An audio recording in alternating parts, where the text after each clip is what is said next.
This woman found a hidden room under her basement. What she found is, basements are suspect places. They sit underground collecting dust, all while housing some pretty interesting secrets. Old artifacts get moved into basements, children are scared to be in basements by themselves, and basements literally support entire buildings. Sometimes we don't even know what's lurking under our own houses. That's exactly what happened to Alexandra Poulos. She always had a funny feeling about her childhood home, but she could never have imagined what the basement of that home had in store for her. Here's the story of what she found below. Alexandra Poulos always had a funny feeling about her childhood home. One day, after living in her home for years, she had some builders come and take a look in her basement. What they found left everyone in total disbelief. Alexandra was sure that they had found something of immense historical importance. After listening to this story, you might want to take a look in your own basement. You never know what could be lurking underground. Alexandra Poulos' parents bought the house pictured here in 1974. This house is located in Lansdowne, Pennsylvania, which will become an important detail later in the story. This white colonial-style house was Alexandra's home for her entire childhood. Alexandra grew up here. She ate family dinners here, she learned to ride a bike here, and she made friends in this neighborhood, all while her basement was holding on to some interesting secrets. Alexandra had no idea what was located in her basement at the time. Even though Alexandra didn't know about the secrets in her basement when she was a child, she still remembers having vivid dreams about it while she was living in that house. Poulos told ABC News, "I would have random dreams about there being other rooms in the house. I'd look it up on dream meeting sites and people always thought I just had a crazy imagination." Could the house itself have caused Alexandra's strange and random dreams? In 2008, Alexandra Poulos' mother passed away. Alexandra was devastated. She and her mother were always so close, and she couldn't imagine moving on and living her life without her mom. Unfortunately, one disaster led to another, and 7 months later, Alexandra's brother passed away as well.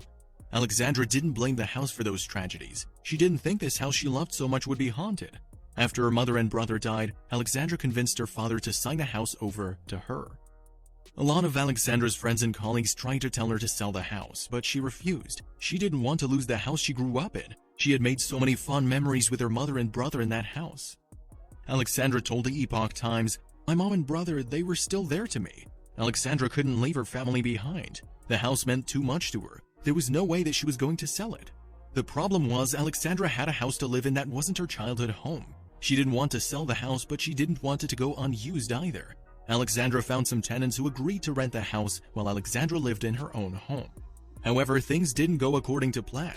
Pretty soon, chaos found that large family home again.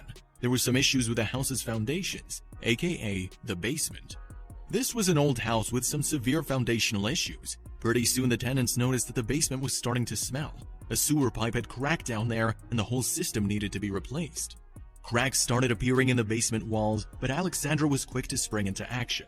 She wanted to do everything she could to save the home she loved so dearly. Alexandra had some specific memories about the house's basement.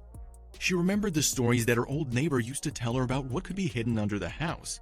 She told my dad, "You know there's a basement under your basement," Poulos recalled. But my dad thought she was just crazy or whatever. Alexandra was starting to think that the neighbor she had spoken with all those years ago wasn't crazy at all. Maybe she was telling the truth.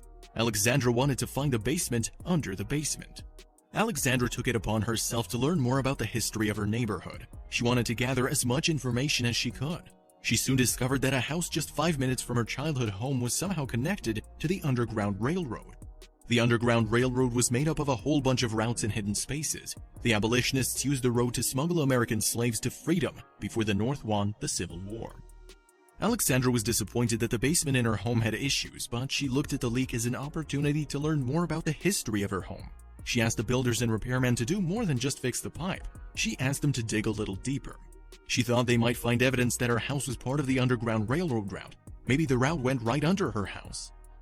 The builders did as Alexandra requested, and pretty soon they found a secret room buried under the basement floor. The builders said that they thought the secret room was probably there long before the house was built. Alexandra was thrilled to learn that her house had some interesting foundations, but she wanted to know more about the role this place played in history. She just had a feeling that this location was important. She knew it meant something more. During the first half of the 19th century, slavery was still legal in many states across America.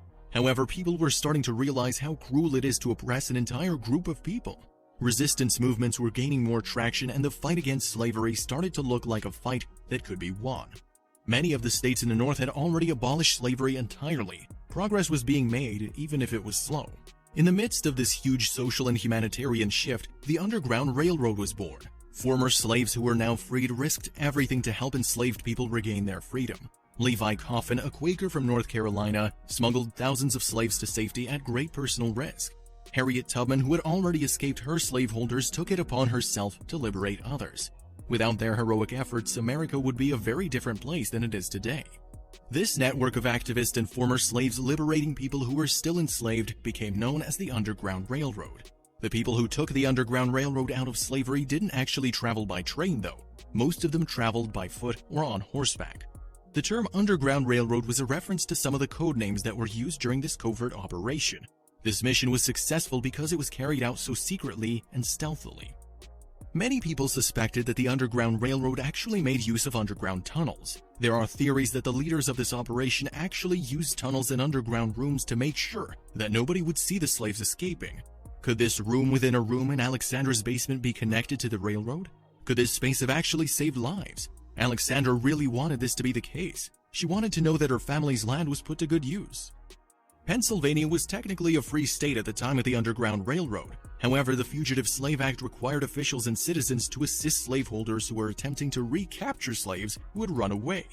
That meant that many of these escaped slaves had to stay hidden. They needed safe places to stay throughout the state so they wouldn't be caught by someone who supported the South in the Civil War. That's where these underground rooms come into play. Alexandra is confident that she's discovered an important piece of history under her childhood home. She's convinced that the hollow room beneath her basement was a hideout for escaped slaves.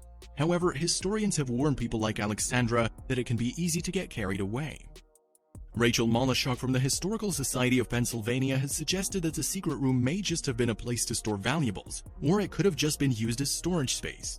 Many experts aren't even sure that there were actual underground hideaways connected to the Underground Railroad.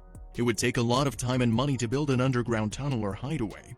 Also, onlookers would notice all of the digging and displaced dirt and get suspicious.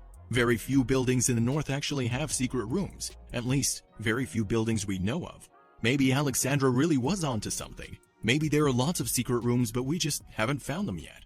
Molishok told ABC News, the region in general historically has been known as an abolitionist sympathizer area. The only way to really follow up on that would be to research who the owners were in the past, and follow up on property records and see if there were any people who were known to be vocal abolitionists. Then you can make inferences.